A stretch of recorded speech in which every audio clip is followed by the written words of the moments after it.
What's going on? Welcome to Shred Gaming, and let's talk about Yordles. And if you could do me a favor, like, subscribe, comment down below, help this channel grow. Now let's get after it.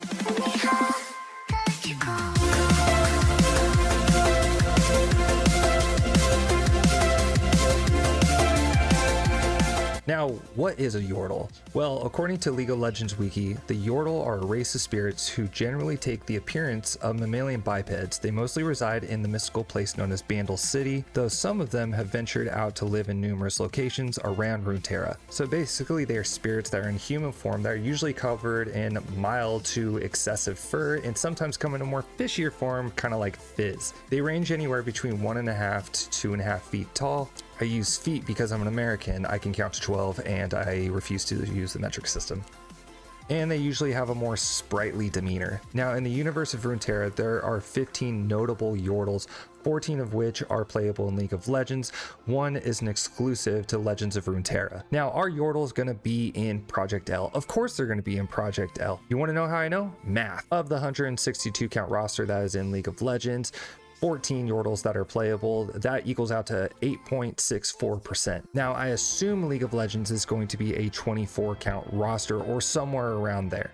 So if you put 8.64% into 24, you are going to get two Yordles are going to be in this game. And by the way, this is all speculation and prediction. This is not official at all. This is just my prediction. Now, before I go into which Yordles are going to be in this game, first I kind of wanted to break down, can a small bodied character be in a fighting game?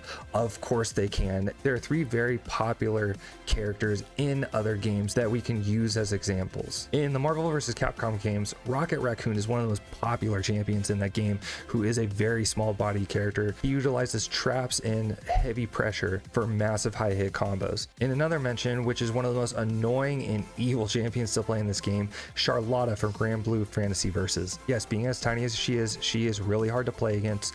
She has very high hitting combos and one of the hardest champions to defend against in the game. And last is Neko Arc from Melty Blood. And although Neko Arc started out as a joke character, she is actually one of the most popular and played characters in Melty Blood. And now let's talk about which characters are most likely going to end up in ProjectL, assuming that there is going to be two Yordles in ProjectL, which I'm actually hoping there is. Number one is going to be Teemo. I'm just going to lay out Teemo is going to be in this game if they put a Yordle in this game, which they will. And if they do put Teemo in the game, he can't be anything except a zoner. In League of Legends, he throws down a bunch of mushrooms that slow and poison you. They're super annoying and everyone hates them. But in a fighting game, he will probably do the exact same thing, which is utilize his mushrooms and put them down as traps. I think he'd be a lot more like Matera from Grand Blue Fantasy Versus, in that he'd be able to shoot from all different angles and be more of a mid-range zoner. So who's going to be the other Yordle that's going to be in this game? Well, if Teemo is in this game, that's going to take away a lot of mage and zoner champions such as Lulu, Ziggs, Tristana, and Corki. Heimerdinger I also don't think would be a good pick. Even though he was an arcane, I just think he's a kind of a boring champion. Fizz I think would be a lot of fun. He could use his leap ability to close the gaps, use his trident to be a mid and short range high pressure champion. Gnar I think would also be a really good pick. He could be a small bodied character that throws his boomerang as a projectile, but then he can turn himself into a large body character when he transforms. Personally, I would really like to see Kled in this game, who rides around on his trusty steed Skarl. He'd be a more mobile mid-range champion. I think that would be a lot of fun. Veigar and Vex I don't think would be good picks for a fighting game, at least not yet. I think Kennen would actually be pretty fun as kind of a gap closing high pressure assassin style champion who also uses shuriken as a projectile. Rumble I think would be a pretty good big bodied character as well. But of all these characters, honestly, the one champion I think would probably make it into ProjectL is Poppy. So Poppy is a high health, high armor, high magic resist champion who's known for her heroic charge, which is a dash that if pushed into a wall will stun the enemy champion, and her keeper's verdict ability, which is a knockback, but it literally knocks the enemy champion back almost clear across the map. In ProjectL, although she is small, I think it'd be really cool if she acted as if she was a big body champion, in that she is slow but heavy hitting. She would have low count combos